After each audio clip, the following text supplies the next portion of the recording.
Enneagram Shorts Type 1. Ones, like all of the body types, are part of the Instinctual Triad. And the Instinctual Triad is one in which feelings rise fast, and oftentimes they're pushed down before they even know it's there.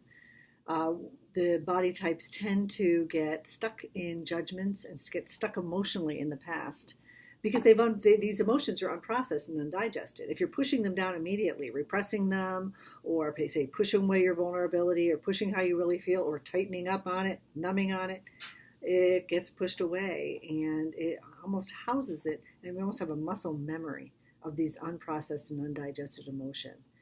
So the one of the ways you can think of it in terms of connecting to it is think of the pain and pleasure spectrum, all right, where you take a drink of something, all right, and it's like, I like it, I don't like it. It's good. Ugh, no, I don't, all right.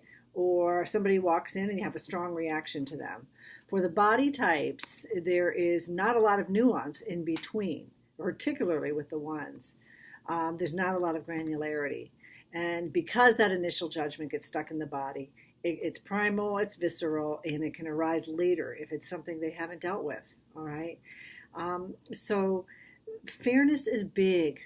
Like all body types, fairness is big for ones. And so are issues around equal treatment, if all things seem equal. Ones don't want to ever feel like somebody's taking advantage of me in some way. Again, because we're talking about equal treatment and fairness and justice. The overall quality of one is, and it's not always, it's important to understand this, all right? This might be when they're working, it might be when they're parenting, might be when they're in a relationship with somebody and you're kind of buzzing along. There can be a certain restlessness and almost underneath a certain dissatisfaction with the way things are.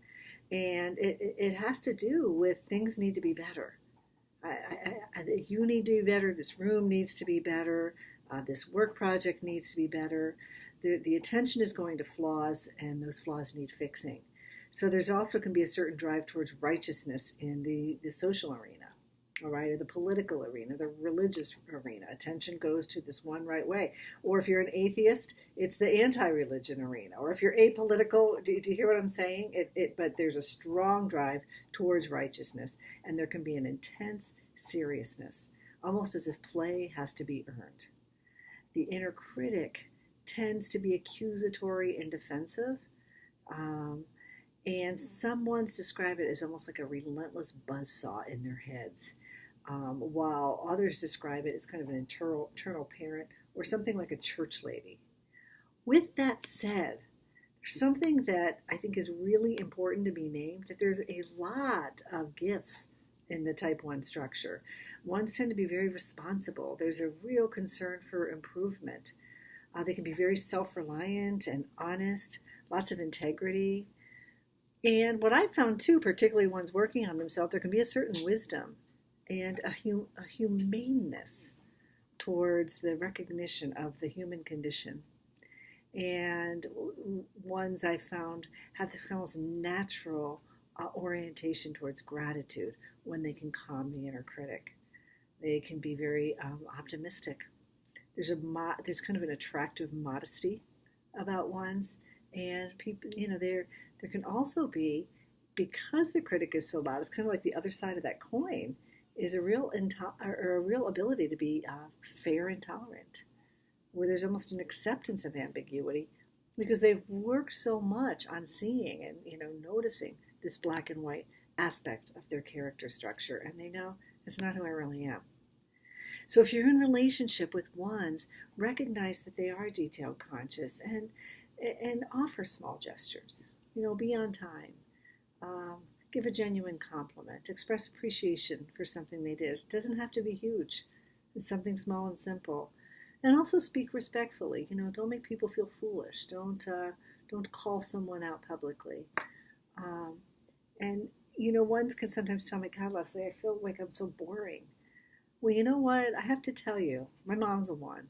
And I have so much appreciation for what she taught me about effort, about being dependable and reliable, about organizing.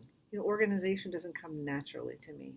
And I have this one mom, so I have a lot of neural tracks in my head for how to organize a kitchen when I move.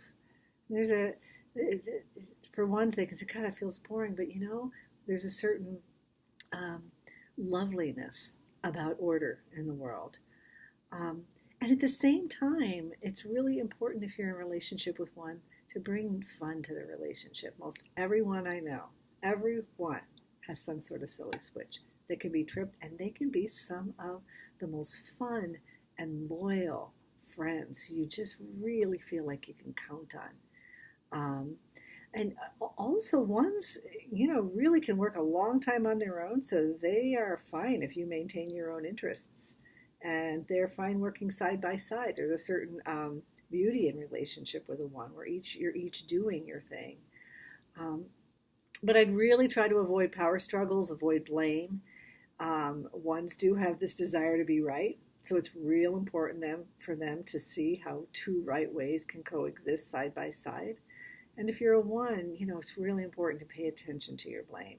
And when you pay attention to it, not to do it with some sort of, nasty inner critic, that to recognize that the type structures have risen, and I think it's really important for you as a one to practice self-compassion. And I know if you're one of my clients, you're thinking, oh, she's talking about self-compassion again.